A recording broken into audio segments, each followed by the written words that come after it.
Et vous nous rejoignez, continuez. Si vous jugez que le contenu qu'on produit il est pertinent, vous faites la promo, vous partagez, vous allez sur flex-tv.fr. Les VOD sont découpés, je veux dire, on ne peut pas mieux faire pour vous mettre à dispo le contenu dont vous avez besoin, que ce soit pour gérer dans la famille, le rapport avec le télétravail, faire des mini-formations pour apprendre des choses. Et là, aujourd'hui, on a senti que c'était le moment de parler un peu de ce qu'on vit personnellement. Je vous ai partagé, je crois que c'était lundi ou mardi, j'ai ressenti de la colère, j'ai ressenti ensuite le jour d'après de la tristesse. Et là, on se dit, mais qu'est-ce qui m'arrive alors que, à part qu'on est confiné, tout va bien. Pour en parler, je reçois non pas un habitué, mais quelqu'un qui fait des super contributions sur la Flex TV, Didier Vino. Merci d'être avec nous. Oui, bonjour Benjamin, ça va bien? Ouais, ça va, on garde la pêche. J'espère que toi aussi, tu me disais que tu étais hyper sollicité et que tu t'y attendais pas. Eh bien écoute, merci de prendre du temps pour nous, en tout cas sur la Flex TV. Et aujourd'hui, tu veux notamment nous reparler de quelque chose qu'on connaît, qu'on a peut-être oublié, mais on va le voir différemment, de la courbe de deuil. Alors qu'est-ce qui se passe pour nous en ce moment dans cette situation? Oui. Tu disais tout à l'heure que tu étais donc en colère, en tristesse, et puis c'est vrai que dans cette situation de changement radical qui nous est imposée, il y a beaucoup d'émotions qui nous submergent comme ça et on les comprend pas toujours. Alors effectivement, il peut y avoir une grille d'analyse qui peut nous permettre de mettre des mots MOTS sur nos mots MAUX. Et il est important de pouvoir comprendre ce qui nous arrive dans ces situations. Alors, il y a quelques années, une chercheuse psychiatre américaine qui s'appelle Elizabeth Kubler-Ross s'était intéressée à ce sujet. Elle a élaboré un schéma qui est devenu extrêmement célèbre et qu'on appelle la courbe du deuil. Et en t'écoutant, mais en écoutant aussi d'autres personnes qui vivent actuellement le confinement et cette situation de changement radical, je me suis dit qu'on pourrait effectivement revisiter cette courbe du deuil parce qu'elle a peut-être des choses à nous apprendre et surtout si on la reprend dans ses mécanismes précis. Alors, je vais la projeter, si tout se passe bien. Voilà, la voilà. Hop, c'est bon. C'est bon. Dans la courbe du deuil, vous avez donc sur l'axe des abscisses le temps qui se déroule et sur l'axe des ordonnées le niveau d'énergie de la personne. On démarre donc au moment où le changement se met en œuvre. Donc là, vous pouvez considérer démarrage du confinement il y a donc 2 semaines quasiment. À partir de là, qu'est-ce qui va se passer? Eh bien, on réagit et il y a une forme de déstabilisation. Cette déstabilisation, elle se produit parce qu'on va être dans un moment donc d'énergie faible qui fait qu'on est un peu perdu, on ne sait pas où on en est et on perd nos repères.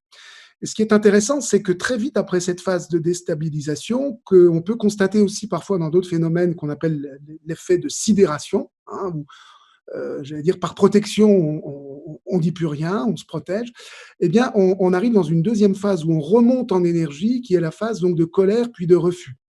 Alors, dans ce moment-là, il y a effectivement des risques sociaux qui peuvent apparaître comme l'absentéisme, des tensions, alors au sein de la communauté de travail, mais aussi au sein de la famille dans laquelle on peut se situer et où on vit le confinement. Ça peut être aussi des incivilités, une forme de colère, de révolte. À partir du moment où cette colère commence à se tasser un petit peu, on arrive vers des formes de refus et donc des mécanismes de dénégation. Donc ça se repère très bien quand la personne dit mais c'est quand même pas possible, on va pas se laisser faire, et puis leurs règles, moi j'en ai rien à faire, je vais braver l'interdit et je vais montrer que je suis plus grand ou plus intelligent que les autres.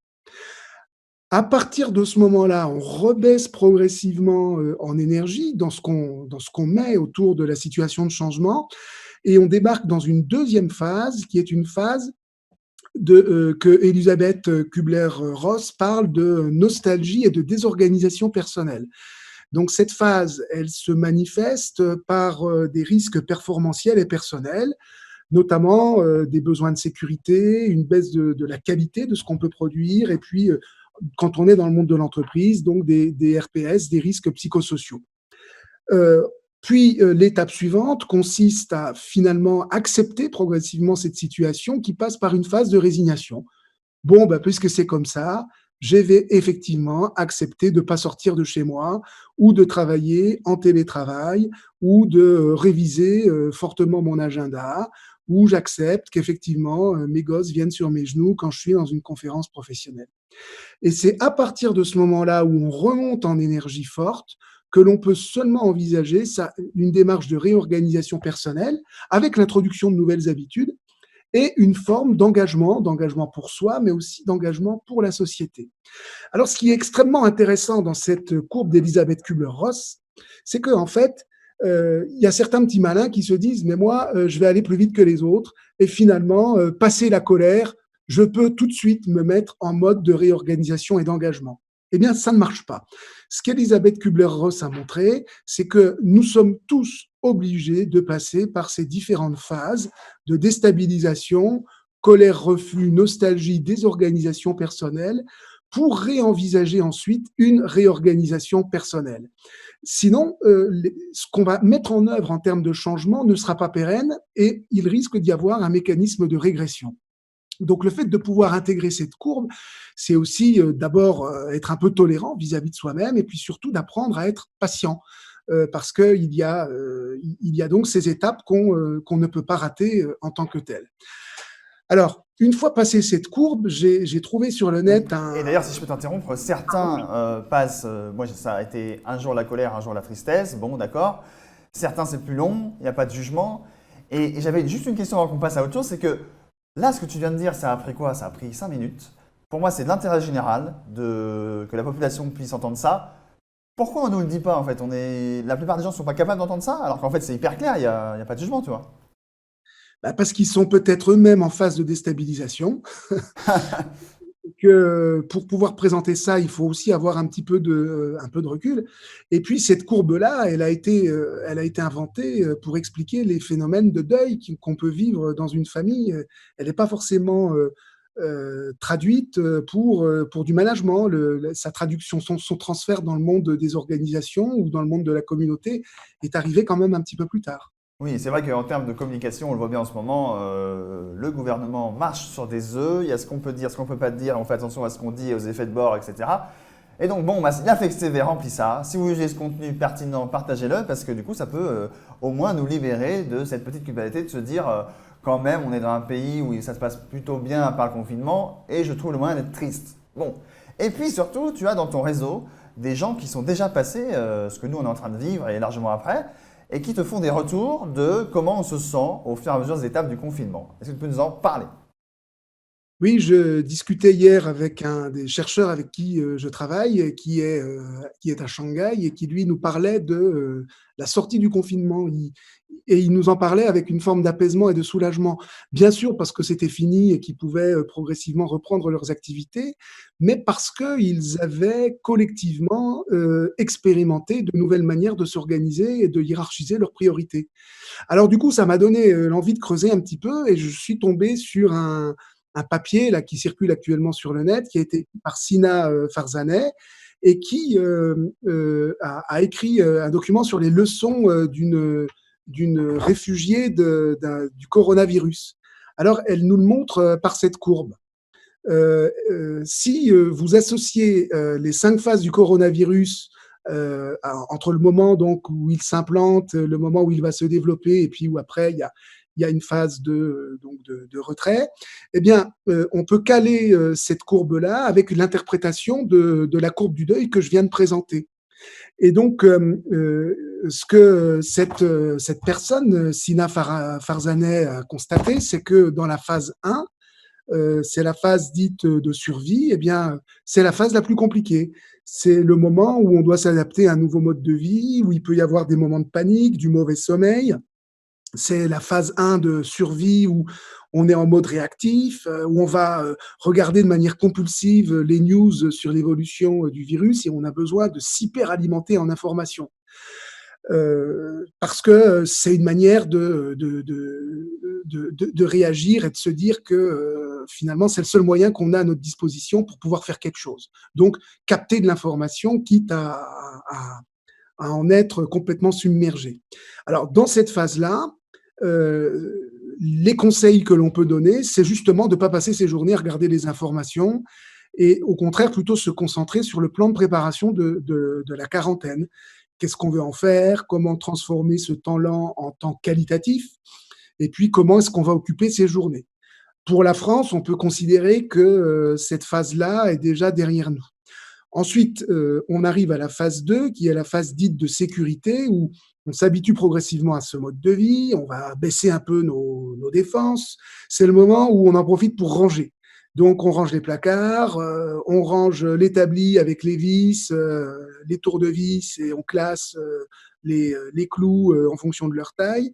On fait le ménage. Bref, c'est le moment où euh, on essaye d'occuper le temps long.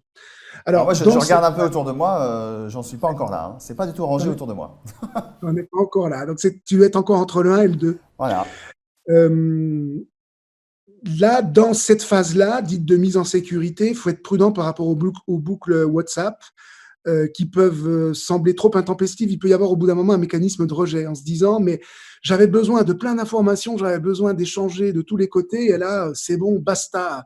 J'ai peut-être un petit peu envie de prendre du recul et de mettre à profit ce temps pour peut-être pour faire autre chose. Alors, c'est peut-être l'occasion à ce moment-là, dans la phase 2, d'explorer une des passions, des activités qu'on n'a jamais eu le temps de pratiquer. Je ne sais pas si Benjamin, toi, tu voudrais faire un peu de cuisine ou du yoga ou autre chose. Bah, ça sera le moment, même si tu n'es pas encore tout à fait prêt. Bon, On verra. on verra bien. Alors ensuite, phase 3. Donc, moi, j'avoue que je pense que je commence à rentrer dedans. La phase 3, c'est la phase d'appartenance.